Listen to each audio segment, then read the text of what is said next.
Well, we climbed 5 spots in the poll, so my intention is to postpone games for another 2 or 3 weeks, and we could be number 1 if we don't play. So we're climbing and we're not playing, so that's a good thing. But no, after a 10-day layoff, it's going to be good to get back on the floor. We've given us some time off. We went 2 on, 1 off, 2 on, 1 off, so we haven't gone every day. And we're getting through the back end of finals. The guys are excited about that. And we've had some good practices leading into tomorrow's game, but we'll see if we can knock some of the rust off. There'll be some rust, and see if we can knock some off right away and play a good, solid game against San Diego Christian, obviously leading into the game against Utah at the Staples Center on Saturday. Is there ever any concern when you have a great start, you're on a roll, and it's just the way the schedule falls with finals and not playing, but to take that much time off and try to restart it? Yeah, I mean, ideally if you're playing well, you want to keep playing, but we knew this was here. We knew it was finals. Everybody goes through it. You look at these schedules, and everybody's got a 10-day gap somewhere in their schedule for finals. And so I like the fact that we beat San Jose, because I wouldn't want to sit 10 days on a loss leading into the next game. That's like a coach's nightmare. You lose a game, you want to play right away. You don't want to sit 10 days. So the fact that we went into it undefeated was kind of a good mental break for everybody. We feel good about ourselves. We've tried to tell them there's areas we have to get better at. That's always been the key to Aztec basketball. We get better as the year goes on. So even though we're 10-0, we have a lot of room to grow at both ends of the floor, and hopefully we did some of that this last 10 days. Is this a good time for you to sort of freshen up personally too? Yeah, I think I need to shave and get a collared shirt on, but I'll have a tie and coat on tomorrow. But yeah, I mean it's we have 2 games and we have our quick Christmas break, so it's kind of fragmented. We'll play Wednesday, we'll go 2 hard days, we'll play Saturday, and then we'll give them off 3 or 4 days again. So this is kind of that time of the year. School, Christmas holiday, and then we get right into conference play on the 1st. So we'll come back with Cal Poly on the 28th and then conference play on the 1st. So it's everything's getting sped up right now. Right after Christmas break, it'll be a full sprint to the finish at that point. Brian, based on all the components you have and what you've seen, the growth of the guards, the big men, the shooters, does this team have the ability to be what Kawhi Leonard's 30-win team was, or even what Jamal was the first time you guys made national recognition? I mean, we've got a very good team, Lee, but I mean, to sit and think that we could go 34-3 is that would be amazing. So it's that team was special. Obviously, when you have arguably the best player in the world on a team, I don't know if we have anybody up to that caliber. We've got some very good players, but Kawhi was such a difference maker. And at the time, Aztec fans probably sat there and thought he was a great player, but nobody would have closed their eyes and would have dreamed he was going to be arguably the best player out there.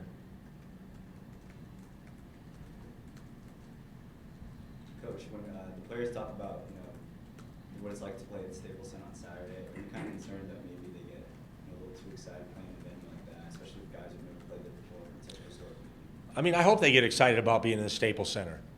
It's all about, college is about experiences. To go back and they'll remember obviously winning the Classic in Vegas. They'll remember playing in the Staples Center, for the first time in any of our careers. I've never been in there for a game. So it'll be a first for me and for the guys on the team. So we have to embrace those sort of things, be excited about it, and then get focused and try to play good basketball when we get on the floor. Jordan Shackle shared that he's played on that court in this 8th grade championship. So will you lean on him for some insights? If he got in there in the 8th grade, he came from a great program. 8th grade game in the Staples Center. I'm going to have to ask him about that. So see whose parents got him in there. So that's what I want to find out. Thinking back when you guys played at Madison Square Garden in Mecca, was that kind of a rush? Yeah, it was fun playing in the Garden. It was great to take the team there and play in the NIT and play on the Garden floor. That was a first. And obviously for them, I'd been there in the NIT when I was at Michigan and played in the Garden.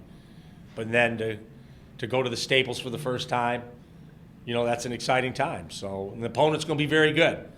So I'm looking forward to seeing their game tomorrow against Kentucky. So, you know, I don't think they're worried about the Aztecs right now. They're fully focused on the Wildcats, and I'll be excited to see what they look like against a good Kentucky team.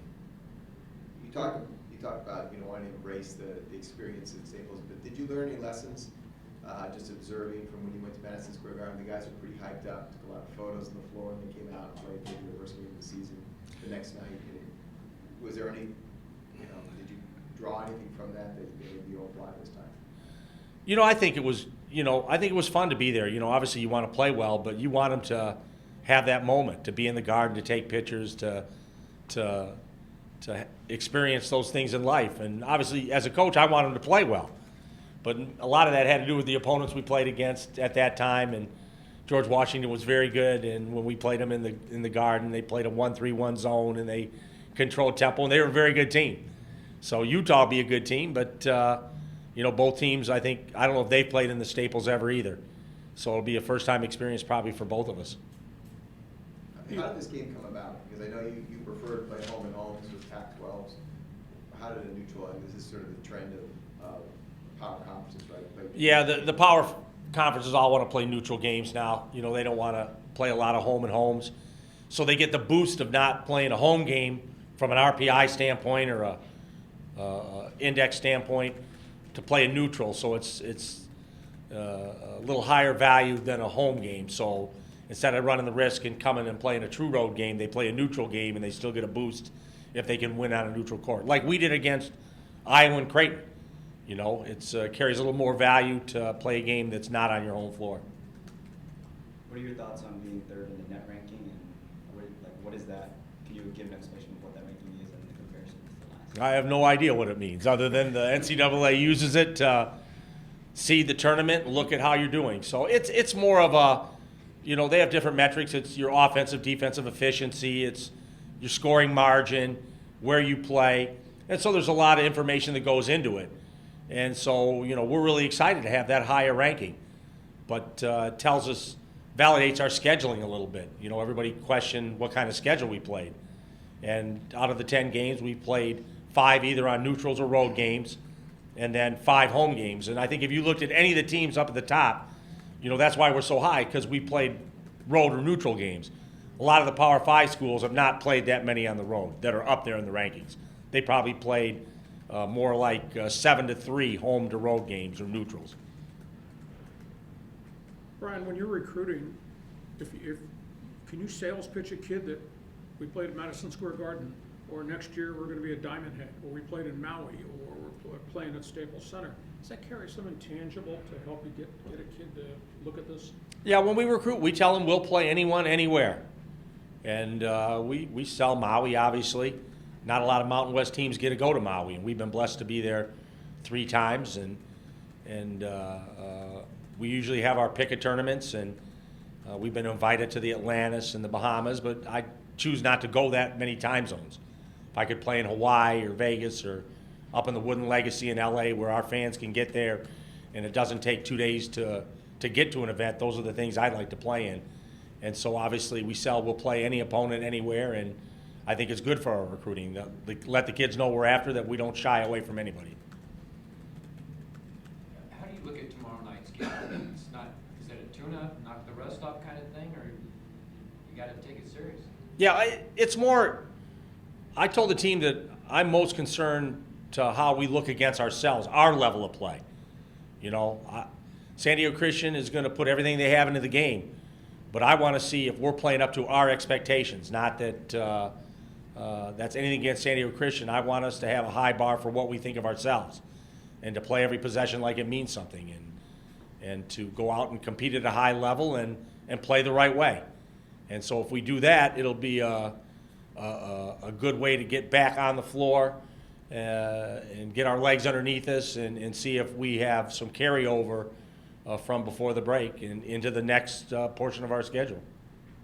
Brian, without boring us with too much scheduling talk, It seems like a game against San Diego Christian might have been more appropriate as an exhibition game, and the game against UCSD, which was the exhibition game, might have been more appropriate to be a scheduled game. How did it come down that San Diego Christian was in the schedule and UCSD was just an exhibition? You know, Matt Soria tries to give the local teams a home game every so often. So whether it's Point Loma or UCSD, when they're Division II, or San Diego Christian, UC or San Marcos, Cal State San Marcos, we try to divide them up amongst those local teams where the guarantee money doesn't have to be that great because they can just drive over here. So there's a financial element to it too.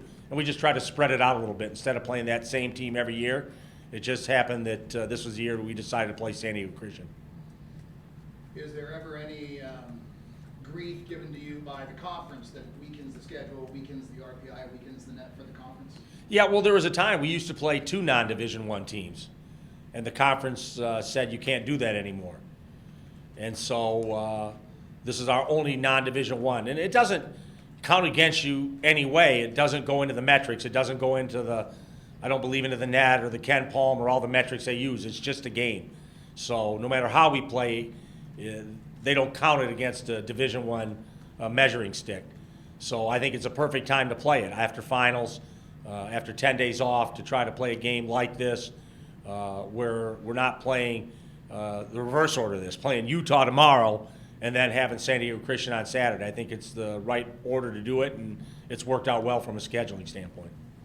Brian, Coach Fisher, a group of years ago, made the comment, look what we did, look how we flipped this program, what we made it into. Everybody else in the conference needs to do the same thing. Do you think the conference has gotten better, more consistent in basketball? It surely seems to have been in football, but. We know the schools that have to be at the top every year. You know, San Diego State has played itself into a position where we're expected to be at the top. New Mexico, with their home court advantage at the pit and their love for basketball, they've been at the top for a long time. They have to be up there. UNLV, you know, a storied program in the conference. They have to be up there every year. And then we'll have teams like Utah State that gets a good coach, a good group of kids go through and has that magical time. Wyoming a couple of years ago when they got Larry Nance Jr. as a senior, and they had all seniors and they won the conference tournament. So it's harder for teams in some of those locations to be good every year, just based on their location. It's hard to get kids to come there. They have harder recruiting bases like Laramie, Wyoming, or places like that, and so it's harder for them to stay up there all the time, in my opinion. You know, places like us and UNLV and New Mexico, you know, we have to be good every year. Being a 10-0 team, only 4 undefeated teams left, have you seen that map that keeps coming out, and have you been following crowd reaction at all, and does that put a lot of pressure on you guys? I don't think it's pressure. I think it's just kind of fun to see. You know, my wife shows it to me. So I get to see it. I don't have to look for it. She shows it to me. She likes it, but she's a graphic person. She's an artist, so she loves to see that map and the colors on it. And so, you know, I'm not very good geographically to know if someone else lost, how much more of that map we'd get. I don't know. I don't know where those distances are from those schools that cover that map, but it's kind of fun to see.